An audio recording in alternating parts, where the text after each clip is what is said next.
Back in November, I was finally able to build a computer that I'd been wanting to build for a very long time. It was my dual Pentium III retro PC build, and it was an amazing project. I had so much fun building that thing.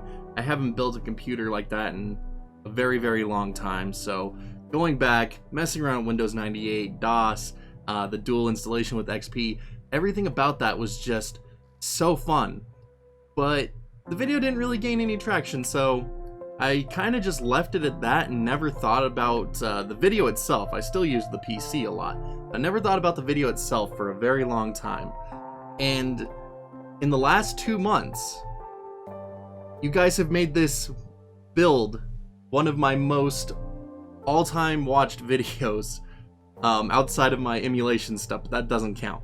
So you guys have made this literally the most popular video on my channel, and for that I want to thank you. And I wanted to show you a couple of the upgrades that I actually put into this monster a couple months ago. So one of the first things I wanted to do was to get, I don't know if I want to say better audio quality, because I mean the Sounblaster Live was great and all, but it only supported up to EAX2 or 3, I believe. So I wanted to just get something that supported all the way up to EAX5. So I went ahead and was able to get me a very cheap Sounblaster Audigy 2 board.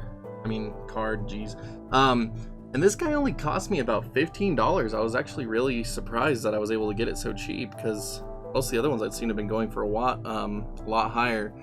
And the great thing about this guy is it can actually still be used in real DOS, using some hacked drivers for the Audigy 1. I was able to get all that up and running, and was able to get full, well, I mean as full as the Sounblaster emulation could go, DOS support. And I mean, I just mostly stick to like more of the new DOS games anyway, so this guy actually works really great for me. It's able to run sound in all the games that I've thrown at it so far. Those of you out there that are more older DOS, you know the limitations of the Sounblaster emulations on PCI lanes, so I don't need to explain that to you guys, but overall this card has been fantastic. I've loved the audio effects, I've loved being able to hook in surround sound. It has been a top-notch upgrade, definitely better than the Live was. I'm very happy about this upgrade. The next upgrade actually fixes a limitation with the old Socket 3.7 motherboards, and that is a SATA add-in card.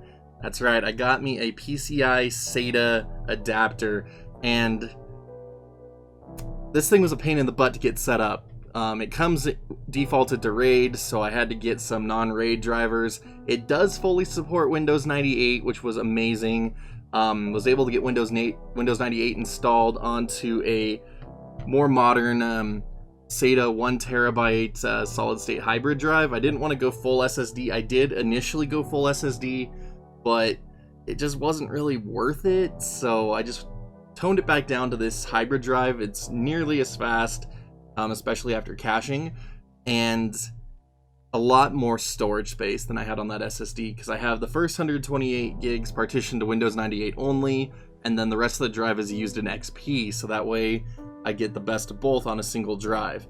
And it's been so much better. The board I have, the ASUS CU VXD4, whatever it is, I don't remember exactly, but it only had its IDE speeds were limited to 66 megabytes, so being able to throw a SATA drive in there is going to greatly increase the hard drive speeds. I'm going to be running the hard drive test here momentarily just to show you the difference.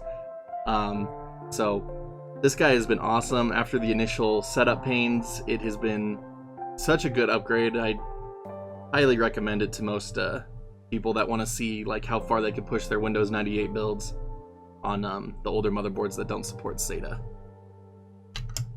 Finally, the last two upgrades I threw in this guy were an ASUS DVD drive, because the DVD drive I was using before was very slow. I don't know what was wrong with it. It was a relatively newer IDE DVD drive, but it was just slow. It would not read discs very efficiently at all. Like, it's just something going bad in it, probably bad laser.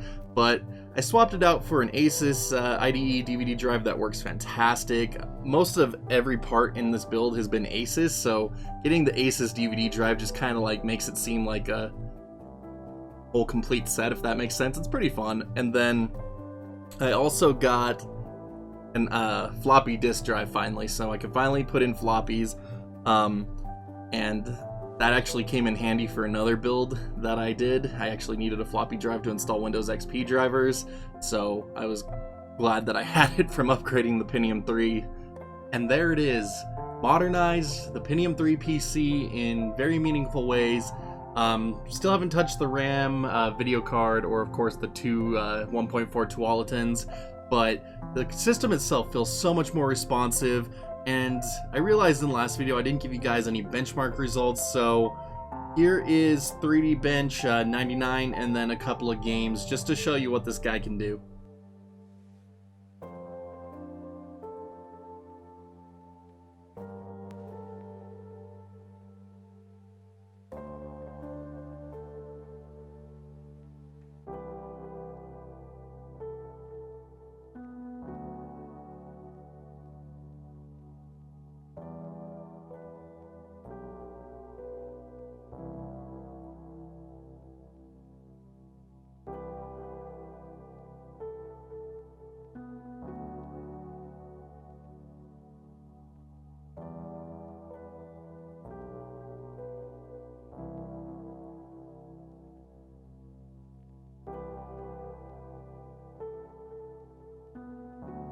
As always, everybody, thank you so much for taking the time out of your day to watch these videos.